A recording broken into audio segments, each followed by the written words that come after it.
नमस्कार, मैं हूं संदीप चौधरी। एबीपी नेटवर्क की खास पेशकश आइडियाज ऑफ इंडिया में आपका स्वागत है। हम हैं मुंबई में, देश की व्यावसायिक राजधानी मुंबई में। और जब हम आइडियाज की बात करते हैं तो आज की तारीख में दर्शकों, आपके जहन में भी बहुत सारे आइडियाज, ख्याल, वो ख्याली पुलाव होता है ना, तो ख्याली गणित भी आप फैला रहे होंगे। और किस बात को लेकर? 2024 के लोकसभा चुनाव किसी भी लोकतंत्र, प्रजातंत्र, जमहूरियत का जश्न, सबसे बड़ा मेला। लेकिन इस मेले में हार और जीत भी तय होती है। सत्ता पर कौन काबिज होने वाला है, इसका भी फैसला जनता जनार्दन यानी कि आप करते हैं। तो आजकल आप गणित लगा रहे होंगे, वो अरिथमेटिक और केमिस्ट्री यानी कि गणित और रसायन शास्त्र का घालमेल भी हो रहा होगा। कौन जीतेगा, ताल दोनों तरफ से ठोकी जा रही है। वो एनडीए की बात हो या इंडिया की। एनडीए कह रहा है अब की बार 400 पार, तीसरी बार मोदी सरकार। वहीं दूसरी तरफ इंडिया शुरुआत में तो कह रहा था हम 100 तक का आंकड़ा पार नहीं करने देंगे। 200 की बात तो उन्होंने बहुत बार कही, लेकिन ताश के पत्तों की तरह ढहता भी दिखा। लेकिन पिछले कुछ दिनों से इंडिया फिर से रीअसेंबल करता दिखाई दे रहा है। तो 400 पार होगा एनडीए या इंडिया अपनी नैया पार कर देगा? और इस पर चर्चा के लिए 4 बेहद ही खास मेहमान आज मेरे साथ मंच पर हैं। Pradeep Gupta, Axis My India के सर्वे सर्वा, इन्होंने बाकायदा एक किताब भी लिखी है, how India votes and who gets elected. और हार्वर्ड में इनकी जो मेथोडोलॉजी है, इनका जो तौर तरीका है, वो बाकायदा केस स्टडी के तौर पर अब वहां पर अध्ययन भी किया जा रहा है। बैंग ऑन होते हैं अमूमन, या मैं कहूं अधिकांश बार। मेरे साथ प्रोफेसर संजय कुमार हैं, लोकनीति सीएसडीएस से जुड़े हैं, देश के सबसे बड़े चुनावी विश्लेषकों में से एक हैं। यशवंत देशमुख, सी वोटर के सर्वे सर्वा एबीपी न्यूज के लिए लगातार पोल्स करते रहते हैं। ये डिप टेस्ट भी, डिप सर्वेज भी करते हैं, नब्ज लगातार टटोलते हैं। हर हफ्ते कुछ ना कुछ नए आंकड़े ये खंगालते रहते हैं। और मेरे साथ जाने माने राजनीतिक विश्लेषक, लेखक हैं, स्पीकर हैं, किताब इन्होंने भी लिखी है। और गौर कीजिएगा प्रदीप गुप्ता की किताब और इनकी किताब के टाइटल्स में जो फर्क है। संजय ने लिखी है 2024 India in a free fall.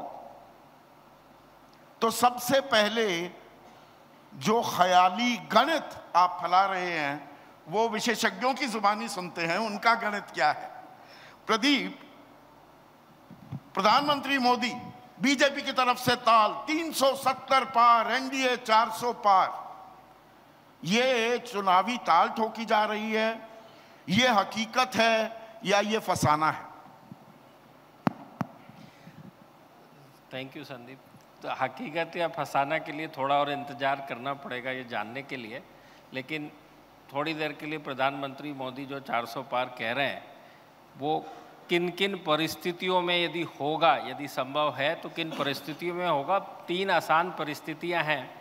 इससे पहले एक चीज दर्शकों को साफ कर दें, 303 सीटें जीती बीजेपी ने, एनडीए के खाते में 352 सीटें गई थी। तो अब गणित आप समझाइए।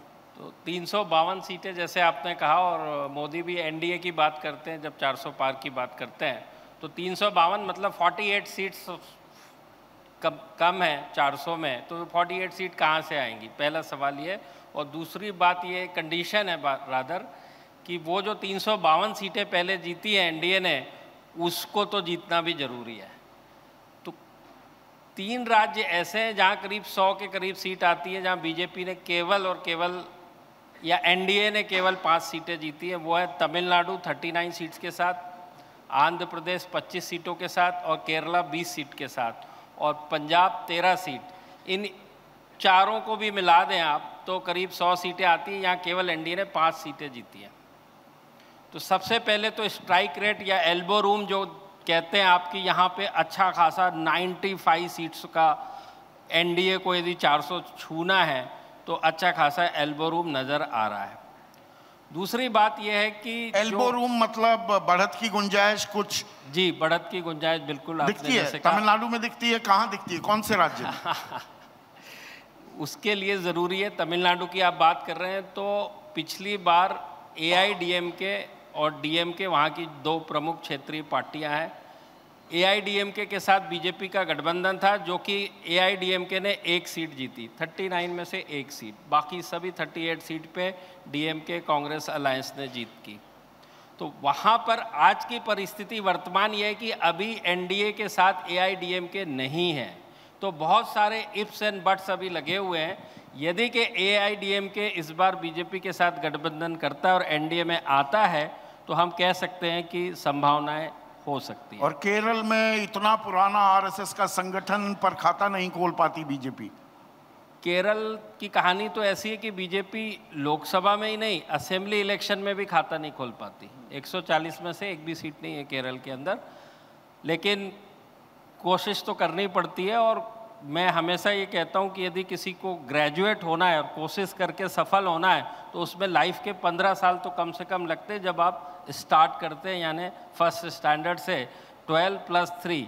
तो मुझे ऐसा लगता है कि बीजेपी कह सकते हैं 10 साल तो क्रॉस कर चुकी है अभी के। और आपने RSS की बात करी तो वो तो बहुत सालों से। आंध्रा की बात करते हैं, 25 सीटें हैं, चंद्रबाबू नायडू तो खेमे में आ रहे हैं, जगनमोहन रेड्डी वो अपनी राजनीति कर रहे हैं, वहाँ कुछ संभावनाएं तलाशने की कोशिश तो कर रही है बीजेपी, कुछ सफल होती दिख रही है। यहाँ पर भी जो है NDA यानी क्षेत्रीय पार्टियों का बोलबाला है। जैसे आपने बताया TDP और YSRCP जो कि अभी सरकार में है, तो बीजेपी को यदि यहाँ पर भी कुछ करना है हासिल तो फिर किसी एक पार्टी के साथ गठबंधन करना पड़ेगा।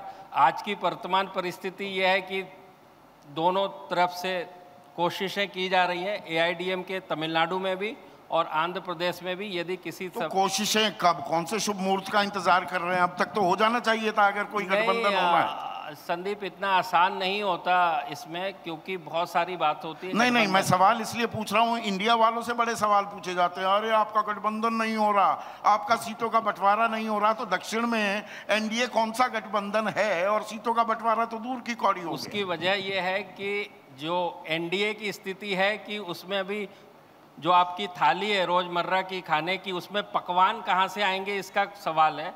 और जो इंडी गठबंधन है उसमें रोजी रोटी या रोटी की ही कल्पना की जा रही है। तो सबसे सांभर फैल गया है वहाँ पर, रायता नहीं सांभर फैला हुआ है अभी। बिल्कुल, जैसे आपने बताया, तो अभी तो फाइट टू सर्वाइव जो कहते हैं अंग्रेजी में, फाइट टू सर्वाइव। पर एक जगह जहाँ सर्वाइव ही नहीं, बीजेपी का कमल लगातार खिला रहा है और 1999 से देखें 18 सीटों से नीचे नहीं गई बीजेपी, वो है कर्नाटक। पर अब वहाँ कांग्रेस की सरकार है। पिछली दफा 28 में से 25 सीटें थी बीजेपी की, वो बरकरार रखना कितना अहम हो जाता है, क्योंकि 132 सीटें माने हम दक्षिण भारत की, तो उसमें से 29 सीटें बीजेपी के खाते में गई थी, 25 कर्नाटक और 4 तेलंगाना। संदीप, जैसे आपने कर्नाटक की बात करी तो मैं 25 नहीं, एक्चुअली 26 सीटें जो कि बीजेपी ने जीती थी, एक सीट के ऊपर निर्दलीय जहाँ पे बीजेपी ने अपना उम्मीदवार खड़ा नहीं किया था, तो एक सीट केवल JDS ने और एक सीट कांग्रेस ने जीती थी 28 में से 26, जबकि दोनों का गठबंधन था। और इस बार जो गठबंधन है JDS का बीजेपी ने अपने साथ पहले कर लिया है। तो मैं कह सकता हूं कि वहां पर जरूर कांग्रेस की सरकार है, जरूर 6 महीने पहले चुनाव में कांग्रेस ने और दुगनी सीटों से जीत दर्ज की, बिल्कुल दुगनी सीटों से 2/3 मेजॉरिटी के साथ जीत दर्ज की। तो वहाँ पे भी बीजेपी को फाइट करना पड़ेगा। ये उसी श्रेणी में आता है जो 352 को बचाए रखने का चैलेंज और चुनौती बीजेपी के सामने है। तो मतलब अगर हम ये कहें साउथ ऑफ विंध्या के दक्षिण में अभी स्थिति एट पार ही ज्यादा से ज्यादा दिख रही है, कोई बढ़त की गुंजाइश बीजेपी को नहीं दिख रही। मैं सही समझ रहा हूँ? नहीं, ये मैं नहीं कह सकता कि आप सही समझ रहे हैं अभी इस वक्त, लेकिन मैं एक और चीज़ आपको बता दूं। आपको साउथ के तमाम हमने राज्यों की बात कर ली, और 2 स्टेट्स ऐसे हैं जो बड़े हैं और जहां से कि गुंजाइश बनती है 400 के तरफ जाने के लिए, वो है उत्तर प्रदेश, जो 80 सीटों में से उत्तर प्रदेश पर आते हैं, सिलसिलेवार चलते हैं ना। नहीं तो इतना बड़ा देश है, विविधताओं का देश है। और संजय भाई, और दो दो संजय हैं, तो प्रोफेसर साहब से पहले पूछ रहा हूं, संजय भाई, क्योंकि इंडिया की भी बात करनी है, तो इंडिया के जो रचयिता थे वो थे नीतीश कुमार, रचयिता ही निकल पड़े और वो एनडीए के साथ हो लिए, तो उसमें बिहार कितना बड़ा फैक्टर होगा? एक नैरेटिव बिल्ड हुआ पिछले महीने सवा महीने से, ये बात आई, महीना भर हो गया कि भाई इंडिया के इनसे ना हो पाएगा, इनको तो बनाने वाले ही एनडीए के साथ हो लिए। 40 में से 39 सीटें एनडीए ने जीती बिहार में, और उसमें जेडीयू वो 17 पर लड़ी, बीजेपी भी 17 में से 17 बीजेपी, 17 में से 16 जेडीयू। इस बार वहां क्या होता दिख रहा है? क्या बराबर सीट पर लड़ेंगे तो बाकी घटक कहां जाएंगे? बिहार कितना इंपॉर्टेंट होगा? अगर आंकड़ों के नजरिए से देखें संदीप, तो बिहार इंपॉर्टेंट है, 40 सीटें वहां हैं। बीजेपी के नजरिए से भी और एनडीए के नजरिए से भी इंपॉर्टेंट स्टेट है। आपने जिस बात का जिक्र किया, पिछले बार एनडीए ने 40 में से 39 सीटें जीती थी, 39 आउट ऑफ 40, तो ज़रूरी है बीजेपी के लिए, और बीजेपी के पास 17 सीटें थी, तो ज़रूरी है, इंपॉर्टेंट है। आंकड़ों के नज़रिए से देखें, सीटों के नज़रिए से देखें, दोनों के लिए अगर इंडिया गठबंधन को अपनी बढ़त बनाए रखनी है तो वहां पे उन्हें प्रदर्शन वैसा ही करना पड़ेगा जैसे 2019 में किया। नहीं, जरूरत महसूस हुई, प्रधानमंत्री ने संसद में भी ताल ठोकी थी, एक अकेला सब पर भारी, पर अब एक एक सीट का गणित फैलाया जा रहा है कि कौन कितना ला सकता है टेबल पर। इसीलिए वो नीतीश कुमार, जिनके लिए सारे दरवाजे बंद थे, उनको बाकायदा लाल कालीन बिछाकर वापस बुलाया गया और 9वीं बार शपथ ली बतौर मुख्यमंत्री। सिर्फ नीतीश कुमार ही नहीं है जिनको रेड कारपेट देके वापस लिया जा रहा है, मतलब गठबंधन में तमाम ऐसे नेता अलग अलग पार्टियों के जिनको वापस लिया जा रहा है। लेकिन संदीप, मेरा थोड़ा सा मतभेद है, ये इसी के लिए नहीं है कि बीजेपी आश्वस्त नहीं है कि वो जीत नहीं रही है। मुझे लगता है, मेरा अपना एक अनुमान है, बीजेपी बहुत कंफर्टेबल है इस चुनाव में, लेकिन बीजेपी एक बड़ी जीत दर्ज करना चाहती है। और आपने जिस बात का जिक्र किया, प्रधानमंत्री नरेंद्र मोदी ने एक नारा दिया है 370 पार और एनडीए के लिए 400 का टारगेट, तो कहीं ना कहीं वहां पहुंचने की कोशिश में है बीजेपी, और इसी के लिए एक एक सीट के गणित का हिसाब किया जा रहा है। इसलिए नहीं कि बीजेपी आश्वस्त है और बीजेपी को लग रहा है हम जीत नहीं सकते। बिहार में स्थिति क्या होगी? 39 वाली स्थिति फिर से आ जाएगी नीतीश आ गए तो? अब ये अगर मैं आपसे पूछूं कि कल ऑस्ट्रेलिया और अफगानिस्तान का मैच होगा क्रिकेट का, तो मैं ये पूछूं ऑस्ट्रेलिया कितना रन बनाएगा और अफगानिस्तान कितना रन बना पाएगा, तो आप बता पाएंगे? मुश्किल है। लेकिन अगर ये कहें, लेकिन अगर ये कहें जो है बढ़त किसकी होगी, तो बढ़त ऑस्ट्रेलिया और अफगानिस्तान के मैच का उदाहरण नहीं, मैं क्योंकि गणित यहां पलाया जा रहा है, देखिए 352 में 48 आगे बढ़ती हैं क्या, 303 में तो 67 सीट बीजेपी को अपने खाते में डालनी है। बिहार में वो 17 से ऊपर सीट लड़ पाएगी, नीतीश तो अड़ेंगे, चाहे उनकी ताकत कमजोर हो रही है, लोकप्रियता भी घट रही है, ये तो सर्वे साफ इंगित कर रही है। नहीं, आपने जिस बात का जिक्र किया ये बहुत साफ है, नीतीश कुमार की पॉपुलैरिटी आज उतनी नहीं है जितनी होती थी, उनकी लोकप्रियता गिरी है, उनकी छवि गिरी है। अब सवाल यह है, और ये अड़चन है, आपने जिस बात का जिक्र किया, बार बार इस बात का जिक्र होता है, इंडिया गठबंधन के पार्टनर सीटों का बंटवारा नहीं कर पा रहे, लेकिन एनडीए में भी बंटवारा नहीं हो रहा है। बिहार का आपने जिक्र किया, और बिहार में इसी वजह से, क्योंकि जो कहते हैं ओवर साइज्ड कोएलिशन, तमाम पार्टियों की बारात है वहां तो कोएलिशन के नाम पर तमाम पार्टियों को आपने अपने साथ ले लिया, और तमाम पार्टियां आप चाहते हैं, और केक छोटा का छोटा है, 1 केजी का केक आपने मंगाया हुआ है, केक का साइज बड़ा नहीं हुआ, और आपने 200 मेहमान बुला लिए बर्थडे में, किसको क्या मिलेगा? उस बात की लड़ाई है, और इसी वजह से अभी तक एनडीए में सीटों का बंटवारा नहीं हुआ। बीजेपी चाहेगी कि ज्यादा सीटों पर चुनाव लड़े, लेकिन शायद संभावना है नहीं, जितनी सीटों पर उन्होंने चुनाव लड़ा था उतनी सीटों पर उन्हें संतोष तो करना ही पड़ेगा। तो ये तो अभी बढ़त की गुंजाइश नहीं दिखती है, तो ऐसे में यशवंत 370 पार बीजेपी, 400 पार एनडीए, ऐसा भी हो सकता है ये नहीं होगा, और इंडिया की चर्चाएं कम हो रही हैं। इंडिया अब जैसे आज आम आदमी पार्टी का गठबंधन हो गया, समाजवादी पार्टी और कांग्रेस का गठबंधन हो गया, देर आए दुरुस्त आए धी चाहे उसे मानिए, अब मायावती के लिए दरवाजे खोले जा रहे हैं। खबर ये आ रही है कि ममता बनर्जी शायद 5 सीटें देने को तैयार हो जाए, तो वो जो भी बचा खुचा इंडिया है वो क्या खड़ा होता भी दिख रहा है या Sandeep, too little too late?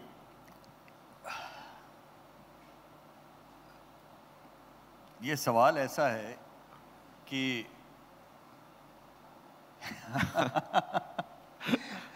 जो स्थिति है उसमें देख के आपको कभी ऐसा लगता है कि वास्तव में मुकाबला दो बराबरी का कहीं पे हो रहा है, अगर आप ऐसे देखें तो।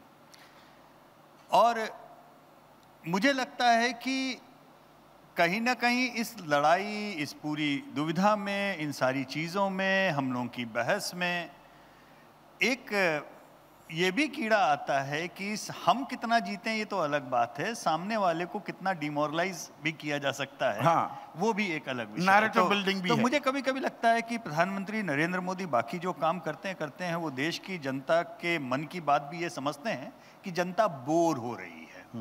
कुछ बात करने के लिए संदीप और यशवंत को चाहिए, क्या रोज वही घिसी पिटी बात करते हैं कि सरकार बीजेपी की बनेगी कि नहीं बनेगी। अभी पुराना हो गया, कुछ नया शगुफा दो, तो बहस का आइडिया ही बदल गया। नहीं, आइडिया ये हो गया, आइडियाज ऑफ इंडिया के मंच पर ही हम बैठे हैं। आइडियाज ऑफ इंडिया में अब आइडिया ये हो गया कि 370 पार होगी कि नहीं होगी। नहीं, एक आइडिया 2004 में भी आया था, शाइनिंग इंडिया। एग्जैक्टली 6 महीने पहले चुनाव करा दिए गए थे, वो आइडिया शाइनिंग इंडिया का धाराशाही हो गया। तो इसीलिए मैं कहता हूं, बल्कि यहाँ पर दर्शकों को मैं बता दूं, वो बड़ी दिलचस्प बात है, 2004 में सुबह 8-9 बजे बीजेपी के तमाम बड़े नेता काउंटिंग डे पर ट्रेडमिल पर घूमते हुए विक्ट्री साइन बना रहे थे और 11 बजे के बाद दिखे नहीं थे। एग्जैक्टली। तो सवाल पूरी बहस में आपने बिल्कुल सही जगह पकड़ा कि अगर हमें समझना है कि नारों के बियॉन्ड जाकर के एक्चुअल धरातल पे, कि 2004 में हम सभी दूध के जले हुए थे, पत्रकार से लेकर नेता तक जितने भी थे। ऐसा क्या था 2004 में जो हुआ और 2024 में नहीं होगा, या जो 2004 में नहीं हुआ और 2024 में हो जाएगा? तो बेसिक बहुत आंकड़ों की पर जाएं हम संदीप, तो बेसिक बात ये समझिए कि 2004 के पहले का जो बेस लाइन था 1999 का चुनाव, जिसमें बीजेपी तकरीबन 200 पहुंची थी, 182, और कांग्रेस तकरीबन 111, मतलब 100 के आसपास एक। लेकिन कांग्रेस को 1999 में जब अटल बिहारी वाजपेयी प्रधानमंत्री पद के लिए चुने गए, कांग्रेस को भाजपा से 4% वोट ज्यादा मिले थे। बेसलाइन वो थी। तो 2004 के आंकड़ों के ऊपर आप दिमाग लगा सकते थे। आज जो बेसलाइन है वो 37% जो बीजेपी ने पोल किए 2019 में और कांग्रेस ने पोल किए 20%, यानी 4% की लीड जो 1999 में कांग्रेस की थी, वो 17% की डेफिसिट जो कि 2019। तो ये 20 साल में 4 और 17 यानी 21% का जो ये स्विंग हुआ है बेस वोट में, बेस लाइन ही बदल गई है। इस बेस लाइन बदलने के कारण ही जो बीजेपी के अंदर का एक आत्मविश्वास आया है, और वो बहुत आसान है संदीप। तो मतलब बीजेपी और कांग्रेस में जो अंतर इतना बढ़ गया, जी एग्जैक्टली, असल चीज पकड़ने की वो है, असली चीज पकड़ने की वही है। और मैं बहुत साधारण तरीके से मैं दर्शकों को उससे 100, 200, 243 का गणित समझाता हूं। हम सबको पता है 543 लोकसभा सीटें हैं, 100 सीटें उसमें ऐसी है जहां बीजेपी नदारत जो प्रदीप जी ने इशारा किया। 200 सीटें ऐसी हैं, राउंड फिगर में बता रहा हूं, जहां पर कांग्रेस और बीजेपी की लड़ाई है सीधी। उन जगहों पर 14 में और 19 में बीजेपी का स्ट्राइक रेट ऑलमोस्ट 95% रहा। हाँ, 91 टू बी प्रिसाइज। मतलब अलग अलग आप मिला के देखें। हाँ। तो एक तरह से धोबी पाठ दिया। अब 243 सीटें ऐसी हैं जो बीजेपी वर्सेस रीजनल पार्टीज की लड़ाई है। सवाल यह है, क्या बीजेपी वो धोबी पाठ इन रीजनल छत्रपों को दे सकती है या नहीं? अगर दे पाई तो प्रधानमंत्री जो कह रहे हैं 400 पार वाला, वो संभव है। लेकिन अगर वो चीज नहीं हो पाया तो जो उनका अभी का बेसलाइन है, वो टॉकिंग पॉइंट्स आपने दे दिए। एक तो कांग्रेस और बीजेपी का अंतर, और यही अंतर है 2004 और 2024। और आप वहां पर तब तो रणनीतिकारों में से एक थे कांग्रेस के। तो अब 200 सीटों का जिक्र किया, मैं प्रिसाइज फिगर जहां पर कोई तीसरा उम्मीदवार था ही नहीं, 161 ऐसी सीटें थी, 147 उसमें बीजेपी जीत गई। तो स्ट्राइक रेट 91% है। Direct contest between the BJP and the Congress की मैं बात कर रहा हूं। तो 24 की लड़ाई के नतीजे दारमदार असल में कांग्रेस पर है क्या? वो रेनेसां कहिए, रीजुविनेशन कहिए, पुनरुत्थान कहिए, कांग्रेस का वो होता दिख रहा है, या लड़ाई यहीं पर है? यहां 20, 30, 40 सीट बढ़ा पाएगी कांग्रेस या नहीं? देखिए संदीप जी, कहावत है अंग्रेजी में that a week is a long time in politics, और मैं समझता हूं कि भारत के चुनाव के बारे में जो भी यहाँ पर तो बड़े दिग्गज लोग बैठे हुए हैं, लेकिन ये भी मानेंगे कि इसके बारे में भविष्यवाणी करना या पूर्वानुमान करना आसान नहीं है, क्योंकि देखिए भारत की जनता बहुत जागरूक और समझदार है। मैंने कांग्रेस में जो मेरे मित्र हैं उनको मैं हमेशा यही बात कहता हूं कि आप लोग कभी भी हताश और निराश न हो, क्योंकि देखिए जो लोग आज या 2014 में और 19 में जिन्होंने भाजपा के लिए जिन्होंने जब अपना मतदान उनके पक्ष में किया, वो लोग 2009 में और 2004 में आपके समर्थन में उन्होंने वोट किया था। तो देखिए मैं समझता हूं कि यहाँ पर जैसे मेरे मित्र संजय ने कहा कि बीजेपी इज़ कंफर्टेबली प्लेस्ड, लेकिन हम यहाँ मुद्दों की बात को हमने बिल्कुल नाकार दिया है, नजरअंदाज कर दिया है। आज हम यहाँ बात कर रहे हैं मुद्दे क्या कांग्रेस ने भी नकार दिए? नहीं, कोई कॉमन मिनिमम प्रोग्राम या ये 3 बड़े मुद्दे हैं आप नहीं आप देखिए केंद्र बिंदु में क्या कहना चाहूँगा कि अभी हम लोग यहाँ बात कर रहे हैं, वहाँ किसान विरोध कर रहे हैं वहाँ पे लाखों में। मैंने उत्तर प्रदेश का एक आंकड़ा देखा कि 48 लाख युवा 60,000 क्लरिकल जॉब्स के लिए, पुलिस कांस्टेबल भर्ती के लिए, पुलिस कांस्टेबल की जॉब के लिए, PhDs, इंजीनियर्स एंड MBAs। आपको क्या लगता है कि भारत की युवा, जो हम लोग हमेशा कहते हैं कि भारत का, आज वो परीक्षा रद्द भी कर दी गई है। आज वही देख लीजिए आपकी 65% लोग, हम लोग कहते हैं डेमोग्राफिक डिविडेंड, उसकी बर्बादी हो रही है आपके आंख के सामने। किसान आई थिंक इन द पर कोई विकल्प लेकर कांग्रेस सामने आ रही है क्या? इसीलिए मैं मुद्दे तो थाली पर सजे हुए हैं। मैं आपको सबसे पहले ये बताना चाहूंगा कि यदि मुद्दों पर ये चुनाव हो 2024 का, आंकड़ों को यदि आप देखें, बेरोजगारी, महंगाई, सब चीज को आप जोड़ लीजिए। मैं तो चंडीगढ़ में जिस तरीके से दिन दहाड़े एक चुनाव, फरीबी चुनाव को जीतने की कोशिश की गई, आपने देखा है कि हमारे जनादेश की चोरी हुई। बिल्कुल यार, आपने देखा कि हमारे उच्चतम न्यायालय के चीफ जस्टिस चंद्रचूड़ जी ने क्या कहा इलेक्टोरल बॉन्ड पर। मैं तो ये कहना चाहता हूं कि 2018 के बाद यदि इलेक्टोरल बॉन्ड्स असंवैधानिक थे, दैट मीन्स वो गैर कानूनी थे, मतलब 2018 के बाद जितने चुनाव हुए हैं हमारे देश में, वो सब एक तरीके से गैर कानूनी है, क्योंकि उसमें गलत पैसों का उपयोग किया गया है। यदि हम सोचते हैं कि पारदर्शिता हमारे चुनाव की निष्पक्षता सवालों के घेरे में है। देखिए, मैं आपके राजनीतिक प्रश्न का जवाब देने से पहले इसीलिए मैंने इस संदर्भ में ये बताने की कोशिश की है कि जनता को ये समझना पड़ेगा कि मुद्दे ऐसे हैं जिस पर मैं कांग्रेस और इंडिया अलायंस के पक्ष में बोलता हूँ, लेकिन यदि मैं साधारण नागरिक भी हूँ, तो मैं यदि भारत का सामाजिक या अर्थव्यवस्था पर यदि मैं टिप्पणी करूं, तो ये सरकार 2024 पर आंकड़ों पर it has no chance of coming back. अगर ये पूछा जाए कि भाई 3 मुद्दे क्या हैं, वो मुद्दे मतलब वो स्टेट ऑफ कंफ्यूजन है, एक असमंजस की स्थिति है, जो समझाना होता है, एक नब्ज पकड़नी होती है। क्या वो नब्ज नहीं पकड़ पा रही है कांग्रेस? बिल्कुल। मैं ये कहना चाहूंगा कि यदि भाजपा विपक्ष में होती और यदि ये सरकार कांग्रेस की होती और ये समस्याएं होती, तो भाजपा कांग्रेस को 100 सीटों से कम कर देती। बिल्कुल। गैस सिलेंडर लेकर स्मृति ईरानी घूम रही थी, तब 400 रुपए का सिलेंडर था। बहुत हुई महंगाई की मार, बहुत हुई गैस की मार, बहुत हुई पेट्रोल डीजल की मार। 71 रुपए वाला 100 रुपए बिक रहा है, 60 रुपए वाला 90 रुपए बिक रहा है। 16 बार एक्साइज ड्यूटी बढ़ी, पर विपक्ष क्या कर रहा था? जिम्मेदारी किसकी है? बिल्कुल, मैं पूरी तरीके से इस बात के साथ सहमत हूं कि हमारे विपक्षी दल, और उसमें सबसे बड़ी भूमिका कांग्रेस पार्टी की होनी चाहिए, क्योंकि 4 साल तक तो अंतरिम अध्यक्ष रहता है। बिल्कुल, मैंने कहा ना, इन्हीं मतलब नैया का, उस शिप का कैप्टन कौन है यही नहीं पता। अब आप इस बात पर गौर दीजिए, जो यशवंत जी ने जो आंकड़े दिए, वो इसी आंकड़ों को लेकर मैंने कांग्रेस पार्टी के तो मेरा तो मेन सवाल था, 161 में से 147 बीजेपी जीत गई, इस बार उन 161 में कांग्रेस कितना जीतेगी? इसका जवाब मैं आपको संक्षेप में देना चाहूंगा।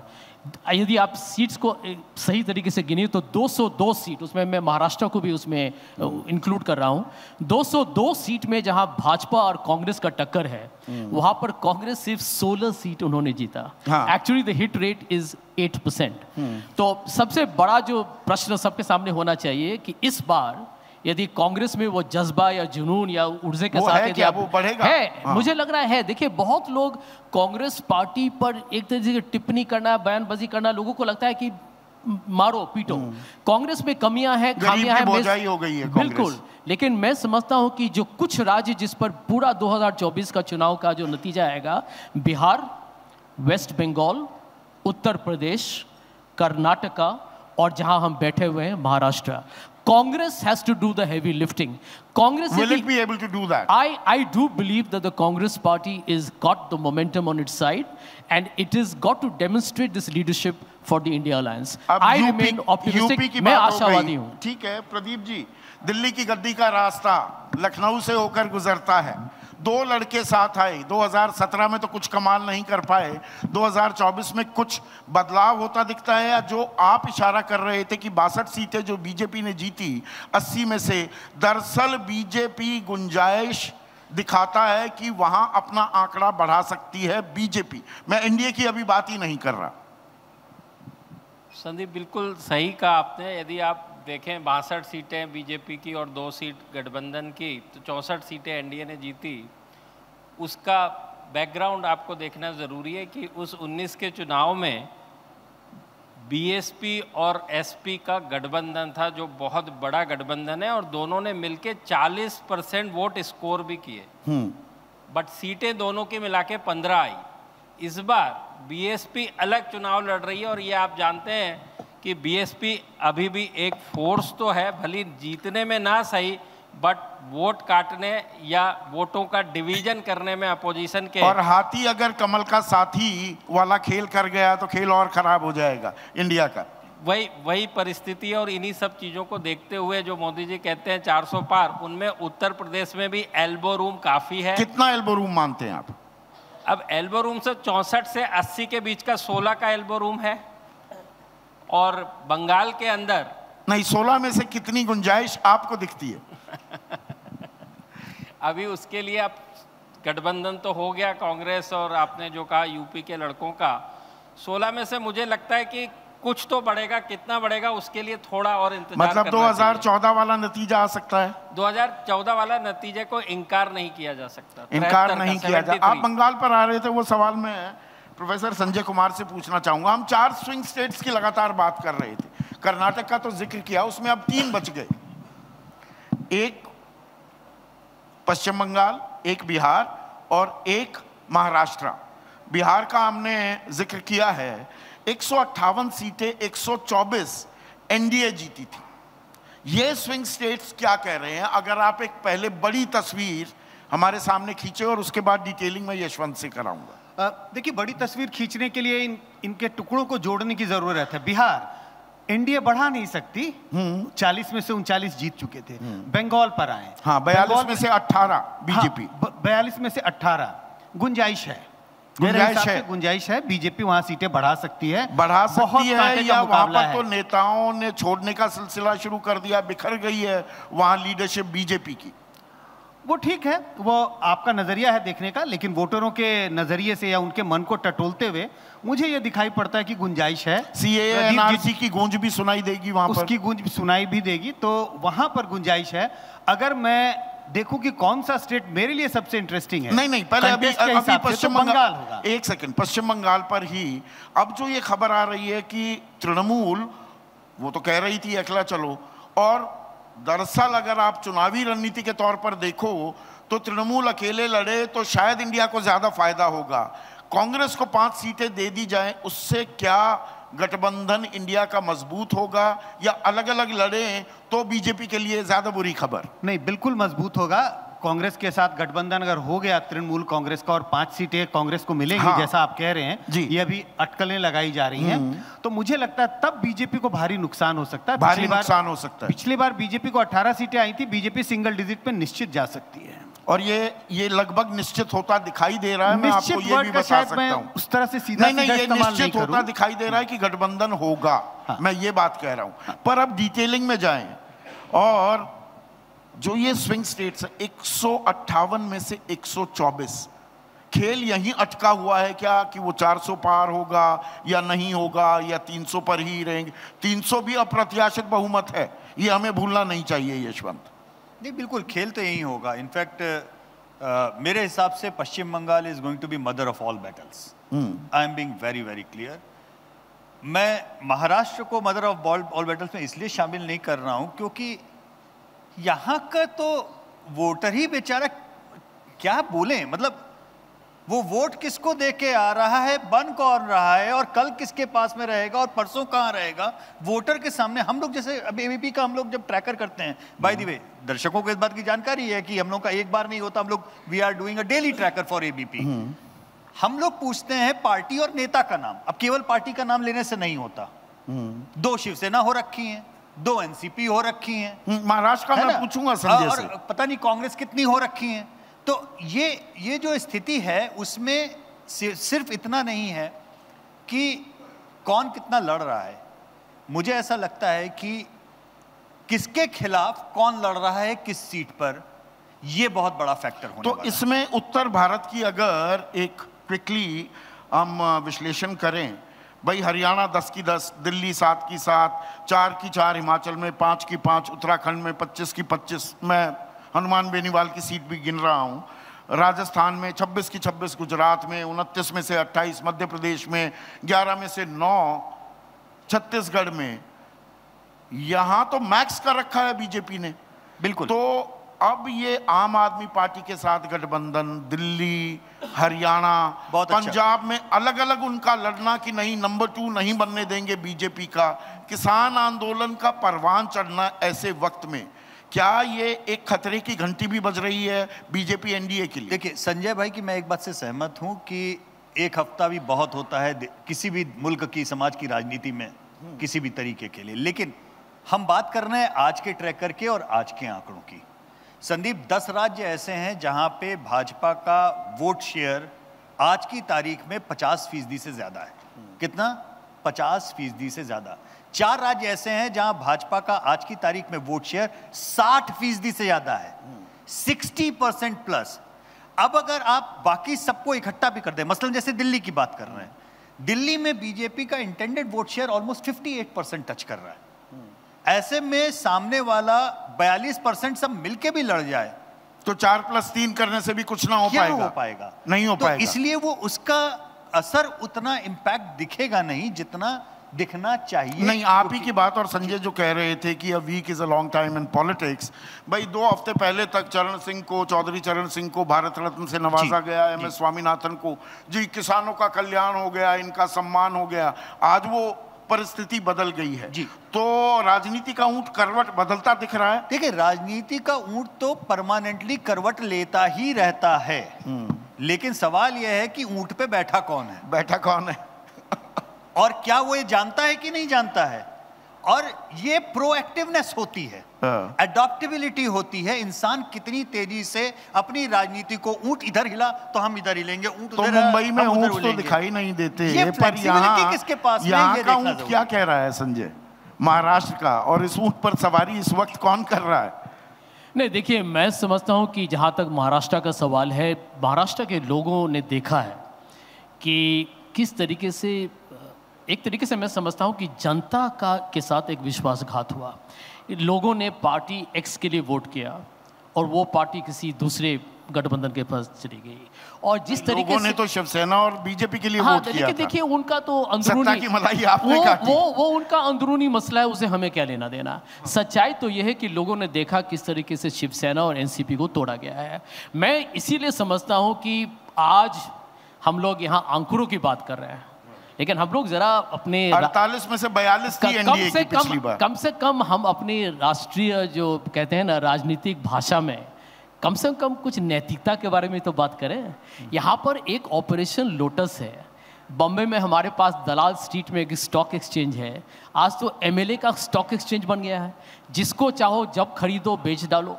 I mean, it is a mockery of democracy. But why are the Congress leaders so prone to poaching? नहीं, that is also a question, ना? नहीं, एक मिनट। देखिए, आप इस बात को माने, देखिए मैं सबसे पहले राजनीतिक जो भी मैं हूँ, उसके पहले मैं एक आम नागरिक हूँ, मेरे बच्चे हैं। मैं जब घर जाता हूँ तो मैं सोचता हूँ कि मैं क्या उनके लिए एक अच्छा उदाहरण हूँ, या क्या वो समझते हैं कि एक नेता है जो हमेशा झूठ बोलता है। देखिए, अंत में मुझे चिंता इस बात की है कि हम दिन दहाड़े हमारे आंख के सामने इस महान देश के राजतंत्र, हमारा जो प्रजातंत्र है, लोकतंत्र है, उसका मजाक किया जा रहा है और हम लोग उसके साथ बिल्कुल नॉर्मल हो चुके हैं। It is okay, it is no big deal. अब तो उसमें कांग्रेसी भी तो शामिल है ना? ये मैं मानता हूं। अशोक चौहान छोड़कर चले जाते हैं, मुख्यमंत्री थे, सांसद रहे, देखिए मिलन देवड़ा चले गए, ये कांग्रेस के साथ ही क्यों? संदीप जी, आपने किसी प्रजातंत्र में देखा है 95% जो विरोधी दल के ही नेता हैं उन्हीं पर छानबीन की जाए, उन्हीं पर कार्रवाई की जाए? आज भाजपा सैमसंग और एलजी और बॉश के साथ एक ग्रेट वॉशिंग मशीन बन गई है। हाँ, अब आप ये सोच लीजिए, जो उस पार्टी में चले गए हैं वो अचानक सब डिवीजन में घूम के आ गए। आई हैव अ फीलिंग कि देखिए ये विषय बहुत ही केंद्रीय है। जो लोग समझते, मैं समझता हूँ मोदी जी, और उनका ये हक है, he is a leader and he has got a right to make tall claims. लेकिन ये जो 400 बार ये सब जो बात हो रही है ना, इसमें मैं आत्मविश्वास भी नहीं सुनता हूँ, मुझे इसमें अहंकार भी नहीं दिखता है, मुझे इसमें एक तीसरा भावना दिखता है, डर। क्योंकि देखिए, जो भी नेता दिल्ली में बैठता है वो ये नहीं जानता कि जो आदमी उड़ीसा में हो, जो चेन्नई में बैठा हो, जो नॉर्थ ईस्ट में बैठा हो, जो आज केरला में बैठा हो, वो क्या सोच रहा है। मैं तो यही सोचता हूँ बहुत बार कि हम लोग जो यहाँ बैठे हुए हैं, we are all part of a privileged elite here. हम लोग बहुत खुश नसीब हैं, हम लोग पढ़े लिखे हैं, हम एक होटल में बैठते हुए हैं। लेकिन आज आप जाके उसको पूछिए, जो एक गरीब आदमी अपने परिवार के साथ, उसको बोला गया है कि हम तुमको एक सिलेंडर दे दिए हैं, तुमको हम 5 किलो हम तुमको राशन दे देते हैं, इसीलिए हमारे लिए वोट करो। ये आप किसी पर आपको मेहरबानी कर रहे हैं क्या? तो ये जिम्मेदारी है सरकार की। लाभार्थी जाति तो अब हर कोई बनाना चाह रहा है। अब समापन करें इस सत्र का, उससे पहले अब आपको थोड़ा भविष्यवक्ता की भूमिका में लाना चाहूंगा। पॉलिटिकल पंडित हैं आप लोग, और शुरुआत संजय आप ही से करता हूं। आपका आंकड़ा क्या है? एनडीए कितना, इंडिया कितना, और कांग्रेस का भी आंकड़ा दीजिएगा। Okay, I will bite the bullet Sandeep ji. मतलब बीजेपी 370 पार कर रही है। मैं सीधा सवाल पूछता हूं, 52 पार कर पाएगी कांग्रेस इस बार? नेता प्रतिपक्ष बन जाएगा कि नहीं? मैं कहता हूं अब की बार झूठ की हार, अब की बार झूठ की हार। मैं आपको कहना चाहूंगा कि भाजपा 200 का नंबर भाजपा को नहीं मिलेगा। कांग्रेस और आपको एक नया सरकार और एक नया प्रधानमंत्री विपक्षी दल से आपको मिलने वाला है। यशवंत, कांग्रेस की सीट नहीं बताई पर संजय। कांग्रेस की सीट देखिए, कांग्रेस और भाजपा का टक्कर 202 सीट में है। मैं समझता हूं कि कांग्रेस पार्टी इस बार 100 से ज्यादा सीट कांग्रेस पार्टी को मिलेगी। ओके, यशवंत। संदीप, आपको पता है मैं सर्वे विज्ञान को वोट शेयर पे जाके रोकना पसंद करता हूँ। मैं सीटों में कटाई, वो प्रदीप का काम है, मैं इसलिए वो हिस्सा उनके ऊपर छोड़ता हूँ। लेकिन एबीपी और सी वोटर के ट्रैकर में आज की जो हालत है, उसमें बहुत साफ नंबर दिख रहा है कि बीजेपी वोट शेयर में अकेले एज ए पार्टी 40% का आंकड़ा क्रॉस कर रही है। लेकिन पिछली बार से भी 3% ऊपर। लेकिन इसका मतलब ये नहीं मैं बता सकता कि सीटें बढ़ेंगी, क्योंकि जिस सीट पर वो अगर 1 लाख से जीती थी, वहां पे अब अगर 2 लाख से जीत जाए, अब बात समझ रहे हैं, तो दिल्ली में सीटें साथ ही रहने वाली हैं। बीजेपी का वोट शेयर बढ़ जाएगा तो भी लोकसभा की सीटें साथ ही रहेंगी। सवाल यह है, सैचुरेशन स्टेट्स के बियॉन्ड नए स्टेट्स में बीजेपी नई सीटें जीतने की स्थिति में आती है। उत्तर प्रदेश के अलावा कहीं बढ़त बनाती दिख रही है बीजेपी? मैं संजय भाई की बात से सहमत हूं। मुझे लगता है कि पश्चिम बंगाल एक स्टेट ऐसा होने वाला है जहां पे न केवल सीट की लड़ाई होगी, लेकिन उसके अलावा आपको हो सकता है बहुत सारे झटके देने वाले उल्टा भी पड़ सकता है ना। उत्तर प्रदेश, चीजें हो सकती हैं। उत्तर प्रदेश के अलावा संजय आपको दिखता है कहीं बीजेपी बढ़त बनाएगी? उड़ीसा के लोग नाराज होंगे, उड़ीसा का जिक्र नहीं आया, और मुझे लगता है उड़ीसा भी ऐसा राज्य है जहां बीजेपी बढ़त बना सकती है। वहां 21 सीटें हैं। हाँ। बीजेपी ने पिछली बार 8 सीटें जीती थी, निश्चित रूप से मैं कह सकता हूं बीजेपी की सीटें उड़ीसा में बढ़ रही हैं। कितनी आप पूछेंगे, हो तो सकता है 370 तो नहीं होती दिख रही, 67 सीट का इजाफा हो रहा है क्या? 303 से 370 की बात संदीप, है मैं ना? इतना कह सकता हूं कि बीजेपी 2019 में जो उनकी जीत हुई थी उससे बड़ी जीत की ओर आगे बढ़ रही है 2024 में, और कांग्रेस जहां पर है लगभग वहां रहेगी। शायद 50 का आंकड़ा छूने में उन्हें दिक्कत हो सकती है। प्रदीप नहीं, आंकड़े के पहले मैं महाराष्ट्र के संदर्भ में एक बात कहना चाहूँगा, क्योंकि मैं भी महाराष्ट्र और मुंबई से हूँ।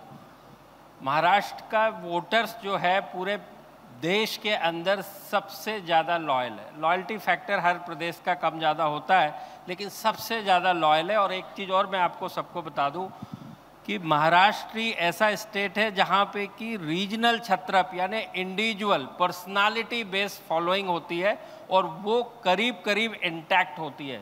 महाराष्ट्र ही ऐसा राज्य है जहाँ पे 25 से ज़्यादा सीटें छोटी और इंडिपेंडेंट जीत के आते हैं। तो यहाँ पे करीब 48 लोकसभा सीटों में से 30 सीटों के ऊपर रीजनल छत्रप का बोला बाला है। तो शरद पवार, उद्धव ठाकरे का जादू चलेगा, सिंपैथी फैक्टर चलेगा, या एकनाथ शिंदे, अजीत पवार बाजी मारेंगे? सारे नेताओं का जादू अपने अपने क्षेत्र में चलेगा। ये 4 आपको दिखते हैं, इसके अंदर बहुत सारे हैं। आप दिलीप वलसे पाटिल को ले लीजिए। महाराष्ट्र में उलटफेर हो सकता है, या 48 में से 42 या उसके आसपास एनडीए फिर ले जाएगा? नहीं, मुझे महाराष्ट्र में +-5 या -5 सीटें कह लीजिए, ज़्यादा से ज़्यादा प्लस की गुंजाइश कम है, क्योंकि ऑलरेडी 41 पे बैठा हुआ है एनडीए। तो बीजेपी कितनी, कांग्रेस कितनी? कहाँ पर? पूरे भारत में? पूरे भारत में पिछले बार मैं एनडीए पकड़ के चलता हूं, क्योंकि अभी भी अलायंस होना बाकी है। हाँ, तो आप क्या कहेंगे? हाँ, तो जब तक है, अलायंस ना हो जाए, जब तक कोई नंबर को कह पाना किसी के लिए भी मुश्किल काम है संदीप। बट मैं ये कह सकता हूं कि एनडीए और बीजेपी काफी अच्छी पोजीशन में है, इतना मैं जरूर कह सकता, काफी अच्छी। तो ये आइडियाज ऑफ इंडिया में हमारी चर्चा थी, एनडीए कहाँ, इंडिया कहाँ। लेकिन देखिए, राजनीति है ये, और राजनीति में a week is a long time बोले संजय, मैं तो कह रहा हूँ एक रात में भी बहुत कुछ बदल जाता है। मामला टक्कर का है, कांटे की लड़ाई होती है। मुद्दे जो तश्तरी पर सजे इस वक्त दिखाई दे रहे हैं, क्या वो सड़क पर उतर पाते हैं, या मोदी का जादू चलेगा? आने वाला वक्त गवाही देगा। आज के लिए इस सत्र में बस इतना ही। नमस्कार। संदीप, एक बात मैं बता दूं सबके लिए कि जनता कैसा वोट करती है। तो पिछले 50 साल और आगे आने वाले 50 साल में भी समस्याएं, प्रॉब्लम्स, इश्यूज बिल्कुल बरकरार रहेंगे। जनता ये देखती है उसको सुलझा पाने में, उसका समाधान दे पाने में कौन उपयुक्त है। और भरोसे की बात भी है इसमें, किस पर भरोसा कर रहे हैं? वही मैं कह रहा हूं, जनता ये देखती है वो किसको उपयुक्त पाती है, और उसके फेवर में वो अपना मतदान करती है। हर आने वाला कल हल जाने वाले कल से बेहतर होगा, इसमें कहीं कोई संदेह नहीं है। ये भी बात सही है, और रियल पॉलिटिक्स में एक बात और भी सही है। जो 2 भाई लोग इधर की तरफ बैठे हुए हैं बीजेपी की साइड में, वो 24/7 पॉलिटिशियंस। आप उनको कितना भी क्रिटिसाइज कीजिए, खाटी पॉलिटिशियन, और आप कितना भी क्रिटिसाइज कीजिए, एक चीज का आपको क्रेडिट देना पड़ेगा, एनजीओ बंदे मेहनत करते हैं। वो कितनी टक्कर दे पाएगी? 24 घंटे पॉलिटिक्स करते हैं, पॉलिटिक्स कितना, और 24 घंटे पॉलिटिक्स करने वाले का मुकाबला छुट्टी ले लेके पॉलिटिक्स करने से नहीं हो सकता। That's the point. देखिए, मुझे तो लगा ये प्रोग्राम खत्म हो गया है, लेकिन मैं समझता हूँ, देखिए मैं इतना ही कहना चाहता हूँ कि 24/7 पॉलिटिक्स कीजिए, लेकिन भैया उसमें कम से कम 1 मिनट के लिए सच भी तो बोला कीजिए। Thanks a lot all of you, thank you. Ideas of India, ये है ideas of India. ABP Networks, Ideas of India.